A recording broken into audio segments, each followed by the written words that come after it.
Right మనతో ప్రస్తుతం BRS నాయకుడు దేవి ప్రసాద్ గారు అయితే మనతో ఉన్నారు. సార్ చెప్పండి సార్, కాళేశ్వరం అనేది రోజు రోజుకి చర్చ సీరియస్గా జరుగుతుంది. ఈరోజు హరీష్ రావు గారు కూడా క్లారిటీ ఎక్స్ప్లెయిన్ చేయడం జరిగింది. ఏం చెప్తారు ఇదంతా మొత్తం? అంటే కాళేశ్వరం ప్రాజెక్ట్ అనేది ఒక దశాబ్దాల తెలంగాణ ప్రజల ఆకాంక్ష. ఎందుకంటే తెలంగాణ నీళ్లు లేక తనలాడింది, గోసపడ్డది, అనేక మంది రైతులు ఆత్మహత్య చేసుకున్నారు.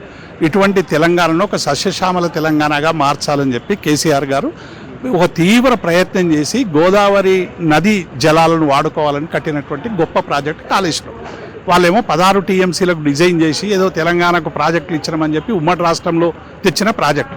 దాన్ని తెలంగాణ స్వరాష్ట్రం సాధించుకున్నాక 140 TMCలకు దాన్ని డిజైన్ చేసి లక్షలాది ఎకరాలకు నీళ్లు డైరెక్ట్ ఇవ్వడమే కాకుండా ఈ గతంలో ఉన్నటువంటి శ్రీరామ్ సాగర్ ప్రాజెక్టు కానీ, సింగూరు ప్రాజెక్టు కానీ అన్ని ప్రాజెక్టులకి సప్లిమెంటేషన్ చేసే విధంగా ప్రాజెక్టుల నిర్మాణం అనేటువంటిది జరిగింది. కాబట్టి డెఫినెట్గా ఈ విషయంలో కేసీఆర్ గారు ఒక అద్భుతమైనటువంటి ప్రయోగం చేసి ఇలా తెలంగాణకు నీళ్ళు ఇచ్చినటువంటి అపర భగీరథుడు అని ఎందుకంటున్నారు కేసీఆర్ అంటే 4 లక్షల ఎకరాలు కూడా ధరబలకనటువంటి రేట్లు ఇలా 40 లక్షలకు ఎగవాకినాయి. కారణం ఏంటంటే నీళ్ళు వస్తున్నాయి, రైతు బంధు వస్తుంది, రైతుకు సంబంధించినటువంటి అన్ని విషయాల్లో ప్రభుత్వం ఆసరాగా ఉంది. కాబట్టే ఇలా కాళేశ్వరం నీళ్ల వల్ల అనేక గ్రౌండ్ రీఛార్జ్ పెరిగింది, డైరెక్ట్ ఇరిగేషన్ పెరిగింది, ఇండైరెక్ట్ ఇరిగేషన్ పెరిగింది.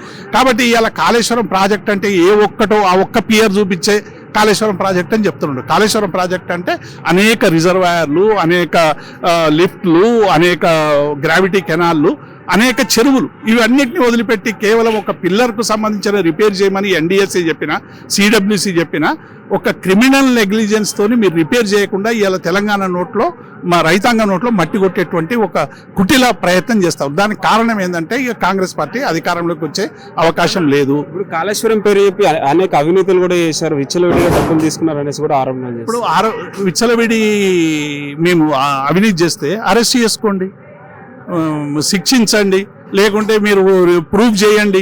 ఇవి కేవలం బురద జల్లే ప్రయత్నం తప్ప ఏ ఒక్క మీరు ఘోష్ కమిషన్ వేసిండ్రు, ఏమన్నా చటాక్ ఘోష్ అని వచ్చిందా? ఏం రాలేదు కదా. కాబట్టి ఇవన్నీ కూడా ఏంటంటే ప్రాజెక్టులు ఆయనకు ప్రతి దగ్గర కూడా డబ్బు కనబడుతుంది. మరి మూసి పునర్జీవనం అంటున్నాం, ఇలా కొడంగల్ నారాయణపేట అంటున్నాం, అందులో ఎన్ని కమిషన్లు ఉన్నాయి, అందులో ఎంత అవినీతి ఉంది చెప్పమనండి. కాబట్టి ఇలా SLBC మీరు 8 మంది చచ్చిపోతే కనీసం శవాలు చేయడానికి కూడా దిక్కులేని ప్రభుత్వం, ఇవాళ రిటైనింగ్ వాళ్ళు కూలిపోతే పట్టించుకునేటువంటి ప్రభుత్వం, ప్రజలకు మేలు చేయనటువంటి ప్రభుత్వాన్ని ఇవాళ ప్రజలు రోజు నిలదీస్తున్నారు. కాబట్టి ఈ ఫ్రస్ట్రేషన్ నుంచి ఇలా మా మీద బురదలేటువంటి ప్రయత్నం చేస్తున్నారు. మీరు నిజంగానే ఏమైనా ఉంటే మీరు విచారణ జరపండి, కానీ తెలంగాణ రైతాంగానికి శిక్ష ఎందుకేస్తున్నారని మేము ప్రశ్నిస్తున్నాం.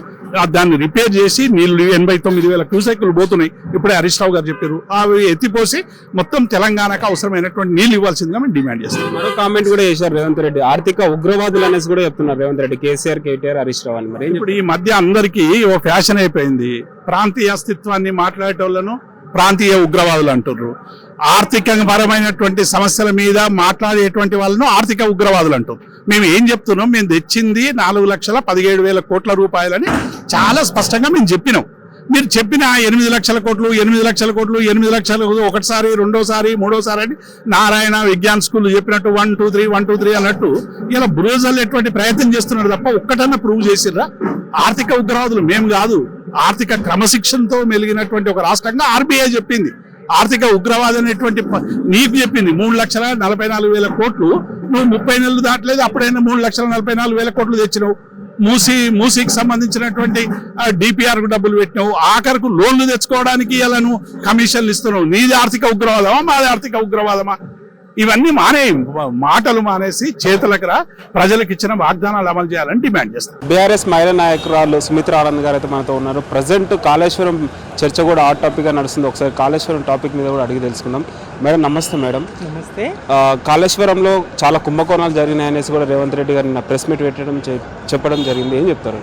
భూలోకంలో అబద్ధము తపస్సు చేస్తూ ఉన్నదట, ఘోరంగా తపస్సు. దేవుడు ప్రత్యక్షం కాలే, కలికాలం కాబట్టి కలిపురుషుడు ప్రత్యక్షమై ఎందుకు తపస్సు చేస్తున్నావు అంటే, నన్ను మొత్తంగా గంపగుత్తగా ఒక రేవంత్ రెడ్డి వాడుకుంటున్నాడు, మరి రేవంత్ రెడ్డి నా రూపాన్ని పూర్తిగా తీసుకున్నాడు అని వాపోయిందట, మొరబెట్టుకున్నదట. నన్ను రేవంత్ రెడ్డి బారి నుంచి కాపాడు అని కలిపురుషునితో మొరబెట్టుకున్నదట. అబద్ధం. అట్లున్నది పరిస్థితి ఇప్పుడు రాష్ట్రంలో. అబద్ధం పూర్తిగా ఒక ఆకారం ధరిస్తే అది రేవంత్ రెడ్డి అవుతాడు.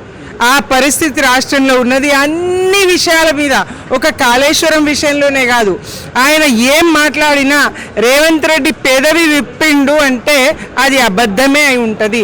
ఒక్క నిజాన్ని కూడా ఆయన ఇంతవరకు 31 నెలల్లో మాట్లాడడం లేదు. కాళేశ్వరం విషయంలో కూడా అంతే. మరి అక్కడ వాననే పడలేదు, సుక్క నీళ్ళే లేవు అని ఎంత చిల్లర ఉపమానాలు చెప్తాడు. పోలికలంటే నల్లు వస్తేనే కదా బిందె నింపుకుంటాం, నల్లు వస్తేనే కదా శంభులు తపాలాలు నింపుకుంటాము అని చిల్లరగా మాట్లాడతాడు. వాన వచ్చినా రాకున్నా అక్కడ నీళ్లు ఉన్నాయి. మరి కన్నెపల్లి పంప్ హౌస్లో మోటార్లు ఆన్ చేయాలి. కరువు పరిస్థితులు ప్రభావం ఉన్నది, ఎల్నినో ఉన్నది, ప్రపంచవ్యాప్తంగా ఈ పరిస్థితులు ఉన్నాయి. మరి కేసీఆర్ గారు ముందు చూపుతో కట్టినటువంటి ఈ ప్రాజెక్టు వల్ల మేలు జరగనున్నది. రాష్ట్ర ప్రయోజనాలు, రైతుల ప్రయోజనాలు కాపాడుతా, తాగునీటికి ఎద్దడి లేకుండా చూసుకుంటా అనేటువంటి కనీస సోయి స్పృహ రేవంత్ రెడ్డికి లేకపాయ్. మరో కామెంట్ ఏం చేస్తున్నారు, ఆర్థిక ఉగ్రవాదులు అనేసి కూడా కేటీఆర్, కేసీఆర్, హరీష్ రావు అని పేరు చెప్తున్నారు. రేవంత్ రెడ్డి ఏం చెప్తున్నారు? ఆర్థిక పరమైన కానీ ఏ రకంగా కానీ ఉగ్రవాది ఎవరైనా ఉన్నారంటే అది రేవంత్ రెడ్డి గారు. రైఫిల్ ఎక్కువ పెట్టినటువంటి ఉద్యమకారుల మీదకి రైఫిల్ ఎక్కువ పెట్టినటువంటి నువ్వు కదా ఉగ్రవాదివి. తెలంగాణ ఉద్యమకారుల మీదకి రైఫిల్ ఎక్కువ పెట్టిన రేవంత్ రెడ్డి కదా ఉగ్రవాది, తెలంగాణ ద్రోహి, తెలంగాణ ప్రయోజనాలకు విఘాతం కలిగించే మొట్టమొదటి ద్రోహి రేవంత్ రెడ్డి గారు. అటువంటి రేవంత్ రెడ్డి గారు మరి ఆర్థికంగా ఇవాళ తలసరి ఆదాయం 5,53,183 లక్షలు, మరి 5 లక్షల చిల్లర.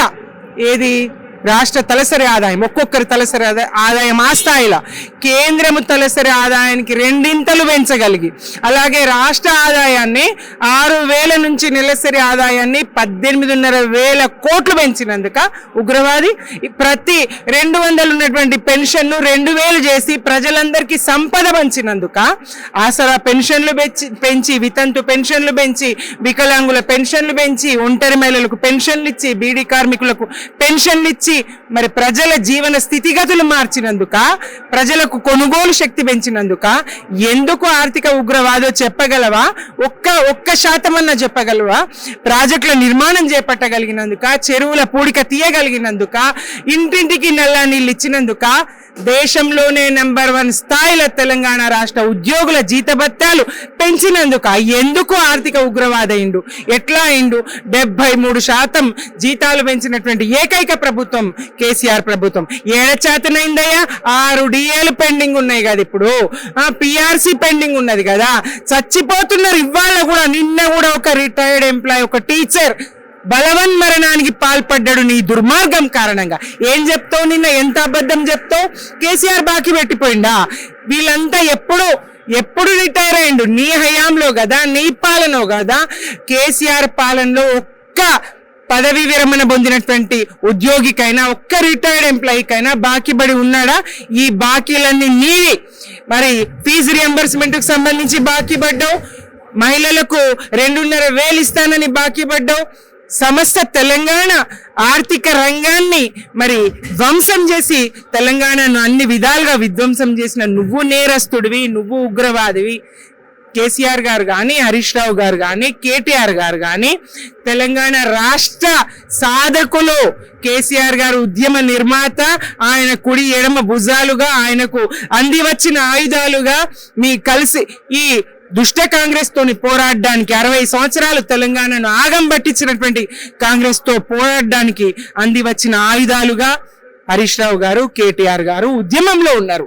అలాగే రాష్ట్రాన్ని సాధించుకున్న తర్వాత మరి నిర్మాణంలో, తెలంగాణ నిర్మాణంలో, పునర్నిర్మాణంలో 60 ఏళ్ల విధ్వంసాన్ని కోలుకోలేని దెబ్బ కొట్టినటువంటి ఆ స్థితిని రూపుమాపడానికి, తెలంగాణను అభివృద్ధి చేసుకోవడానికి, ప్రజల బతుకులు బాగుపరచడానికి, విద్యా వ్యవస్థను మరి తీర్చిదిద్దడానికి, నీటిపారుదల రంగాన్ని అభివృద్ధి చేయడానికి, అలాగే సాగునీరు భుజాలు కాయలు కాసేవి, చేది చేతులిరిగే కొట్టి పేగులన్నీ బోరింగులు కొట్టి మంచినీళ్ళు అడిగితే నీళ్ళు అడిగితే బోరింగులు వేస్తారు, చేతి పంపులు వేస్తారు.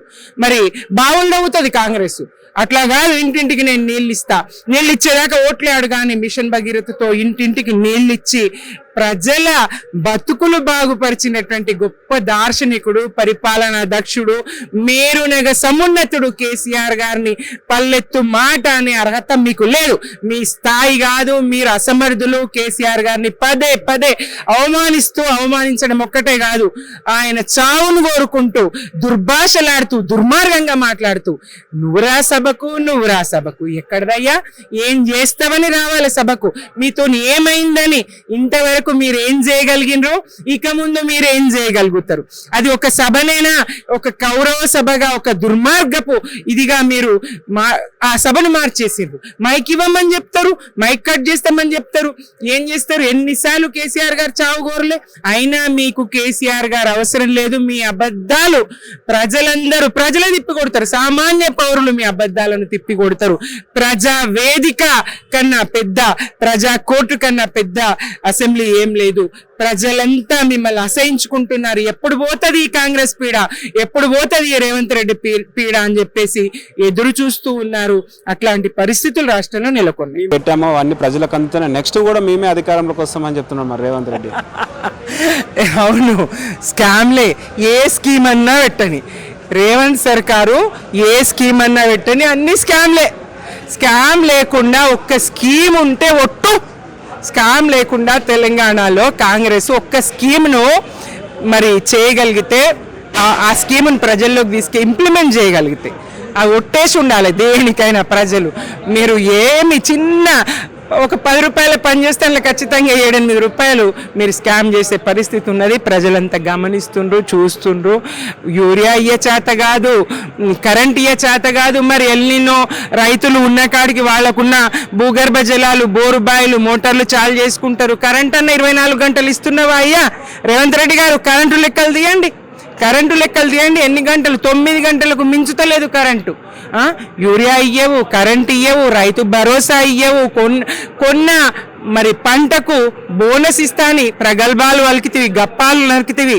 ఏది నీ గప్పాలు ఎటువా, బోనస్ ఎటువా? నిరుడి యాసంగి పంటకు బోనస్ ఇవ్వకపోతివి, ఈయోడి యాసంగి పంటకు బోనస్ ఇవ్వకపోతివి. అంతా మోసం, అంతా డొల్లా. నోరు తెరిస్తే అబద్ధాలు, అబద్ధానికి ఆకారము, అబద్ధానికి రూపురేఖ అంతా రేవంత్ రెడ్డి అయి కూర్చొని ఇగో తెలంగాణ నాగం పట్టిస్తా ఉన్నది. మేము కూడా భగవంతుణ్ణి, కలిపురుషుణ్ణి వేడుకుంటున్నాం, అయ్యా తెలంగాణకి పీడ తప్పించండి అని చెప్పేసి. అట్లున్నాయి రాష్ట్ర పరిస్థితులు. మా హరీష్ రావు గారు ఈరోజు నిన్న ముఖ్యమంత్రి గారు పెట్టిన పవర్ పాయింట్ ప్రజెంటేషన్కు తను మాట్లాడిన నిరాధారమైన ఆరోపణలను స్పందిస్తూ ఈరోజు ఇక్కడ కూడా ఒక పవర్ పాయింట్ ప్రజెంటేషన్ పెట్టి, కాళేశ్వరం అంటే ఒక మేడిగడ్డ కాదు, అనేక అన్నారం, సుందిల్లా, కాళేశ్వరం, మేడిగడ్డ, కన్నెపల్లి, ఇక్కడి నుంచి మొదలుకొని అనేక టన్నెల్స్ కానీ ప్రాజెక్ట్స్ కానీ దాని మీద క్లియర్గా వివరించడం జరిగింది. ఏ ఒక్క ప్రాజెక్టు కూడా మాట్లాడితే తుమ్మిడిహెట్టికి పర్మిషన్ వచ్చిందని చెప్పేసి రేవంత్ రెడ్డి గారు అన్నారని ఈరోజు ఛాలెంజ్ కూడా చేశారు మా హరీష్ రావు గారు కూడా. తుమ్మిడిహెట్టికి పర్మిషన్ వస్తే చూపించమని మీడియా సాక్షిగా కూడా చెప్పారు. ఇవన్నీ బోగస్ మాటలు చెప్పుకుంటూ కాలం వెలిబుచ్చే ప్రయత్నం చేస్తున్నటువంటి ముఖ్యమంత్రి గారు కానీ, ఇరిగేషన్ శాఖ మంత్రి గారు కానీ కళ్ళు తెరవండి. మాట్లాడితే ఇక్కడ వర్షాలు పడలేదు, ఇవన్నీ కూడా ఎల్నినో వస్తుంది, ఎల్నినో ద్వారానే కరువు వస్తుందని చెప్పి ఎప్పటి నుంచో హెచ్చరికలు జరుగుతున్నా కూడా మన పక్క నుంచే పోతున్న గోదావరి నీళ్లను పట్టుకోవడానికి మన చేత కావట్లేదు, మన ప్రభుత్వానికి చేత కావట్లేదు అనేది మొన్న 3 రోజుల క్రితం మా వర్కింగ్ ప్రెసిడెంట్ కేటీఆర్ గారు చూపించారు. ఈరోజు కాంగ్రెస్ పార్టీకి దాదాపు బుద్ధి చెప్పినంత పని మా హరీష్ రావు గారు ఇప్పుడు ఖచ్చితంగా క్లియర్గా ఎక్స్ప్లెయిన్ చేయడం జరిగింది. బుద్ధి చెప్పినంత పని కాదు, ఎందుకంటే నీళ్లు ఎన్ని క్యూసిక్లో నీళ్లు పోతున్నాయో కూడా మీడియాకు తెలుసు. ఇవాళ పిల్లలు కూడా ఆన్లైన్లో చూస్తున్నారు అన్నీ ఎక్కడి నుంచి ఎట్లా పోతున్నాయో. ఈరోజు 89,230 క్యూసిక్ల నీళ్లు వేస్ట్గా సముద్రం పాలైపోతున్నాయి. దాన్ని కొంచెం మోటార్లు ఆన్ చేస్తే అన్ని ప్రాజెక్టులు నిండుతాయి, చెరువులు నిండుతాయి, రైతుల కళ్ళలో ఆనందం ఉంటుంది, హైదరాబాద్కు నీళ్ళు వస్తాయి. ఇవన్నీ కూడా చాలా క్లియర్గా వివరించారు. ఇది ముమ్మాటికి కేసీఆర్ గారికి, బీఆర్ఎస్ పార్టీకి మళ్ళీ మేము ఎక్కడ అధికారంలోకి వస్తాము అనే భయంతో దాన్ని ఆపడానికి కేసీఆర్ గారు ఈ ప్రాజెక్టును డ్యామేజ్ అయింది, కూలిపోయింది, కుంగిపోయింది అని చెప్పుకుంటేనే 3 ఏళ్ళు దాటించా, ఇంకా 2 ఏళ్ళు కూడా దాటించే ప్రయత్నం చేస్తాం. NDSA వాళ్ళు చెప్పారు రిపేర్ చేయొచ్చని, మీ ఇంజనీర్లు చెప్పారు చేయొచ్చని, దాన్ని 2 పిల్లర్లు చేసుకుంటే అయిపోద్ది. దానికి దీనికి సంబంధం లేకుండా కూడా కన్నెపల్లిలో కూడా నీళ్లు పోయేదాన్ని కూడా తెచ్చుకోవచ్చని చెప్పారు. ప్రతి ఒక్కటి కూడా హరీష్ రావు గారు క్లియర్గా ఎక్స్ప్లెయిన్ చేయడం జరిగింది. నిజంగా కూడా ముఖ్యమంత్రి గారికి, ఇరిగేషన్ శాఖ మంత్రి ఉత్తమ్ కుమార్ రెడ్డి గారికి కూడా ఏ మాత్రం చిత్తశుద్ధి ఉన్నా కన్నెపల్లి పంప్ హౌస్ లాంచ్ చేసి తెలంగాణ రాష్ట్రానికి రైతుల కళ్ళలో ఆనందం చూడండి. లేదా మీరు ఇట్లాగే మీ గురుదక్షిణ కోసం కిందికి నీళ్లు వదిలిపెట్టి ఈ నీళ్లు వస్తే మళ్ళీ పంటలు పండితే మళ్ళీ యూరియా కావాలి, మళ్ళీ ధాన్యం కొనాలి, మళ్ళీ మక్కలు కొనాలి, ఇవన్నీ కొనలేక మా చేతగాకనే కొంత పార్ట్ తగ్గించుకుందామని, మీ బరువును తగ్గించుకోవాలని, బోనస్లు ఇవ్వాల్సి వస్తాయి, ఇవన్నీ తగ్గించుకోవాలని మీ ప్రయత్నం చేసుకుంటూ పోతే గతంలో కూడా మేము చెప్పాం మీ దగ్గరికి. మేము కూడా బనకచెర్ల ప్రాజెక్టు ఆంధ్రాలో కట్టే దాని మీద అందరం అఖిలపక్షం కావాలంటే కూడా మా కేసీఆర్ గారు నన్ను కూడా పంపించారు. దానికి కూడా నేను రావడం జరిగింది. ప్రభుత్వంకు మేము సపోర్ట్ చేస్తామన్నా కూడా మేము ఎంత చేసినా కూడా మీరు మీ అదే దారిలో పోతున్నారు. కరెక్ట్గా కేసీఆర్ గారికి పేరు వస్తుంది, కాళేశ్వరానికి పేరు వస్తుంది, బీఆర్ఎస్ పార్టీ పేరు వస్తుందని మీరు చెప్పి ఎన్ని దుష్ప్రయోగం చేసినా కూడా, ఎన్ని దుర్మార్గపు ఆలోచనలు చేసినా, ఎంత బదనాం చేయాలనుకున్నా కూడా తెలంగాణ రాష్ట్ర రైతులకు ఖచ్చితంగా తెలుసు ఇది కేసీఆర్ గారి ముందు చూపుతోని కరువైనా ఎంత డ్రాట్ వచ్చినా కూడా నీళ్లు అక్కడ మేడిగడ్డలో ఉంటాయని చెప్పేసి అక్కడ కూడా ఎన్ని నీళ్లు ఉన్నాయో కూడా క్లియర్గా చూపించారు. ఇంత చక్కగా వివరించిన తర్వాత కూడా మీరు ఇంకా మాట్లాడడం సిగ్గుచేటు. ఏమాత్రం కూడా మీరు తెలంగాణ రైతుల పట్ల జాలి ఉన్నా, మీకు కనీసం చిత్తశుద్ధి ఉన్నా ఈ రోజు ఇమ్మీడియట్ గా కన్నెపల్లి పంపులు ఆన్ చేయాలని చెప్పేసి ఎప్పుడు ఏమి కొట్టుకపోవండి. కన్నెపల్లి పంప్ ఆన్ చేస్తే కొట్టుకుపోతాయండి నీళ్లు. ఆన్ చేస్తే నీళ్ళు ఇటు షిఫ్ట్ చేసుకుంటాం. కొట్టుకపోయేది లేనే లేదు. కొట్టుకపోయేది అంటే 100 ఏళ్ల తర్వాత వచ్చినటువంటి గత సంవత్సరం 100 సంవత్సరాల చరిత్రలో రాని వరద వస్తేనే తట్టుకున్నటువంటి ప్రాజెక్టు ఇప్పుడు ఈ చిన్న వాటర్కి, ఇప్పుడు కొద్ది వాటర్కే కొట్టుకపోతుంది అనేది అబద్ధం. కేవలం కాలయాపన చేస్తూ డైవర్ట్ రాజకీయాలు చేస్తూ వాళ్ళకి కనీసం దీని మీద అవగాహన కూడా లేదని నేను భావిస్తున్నాను. Thank you.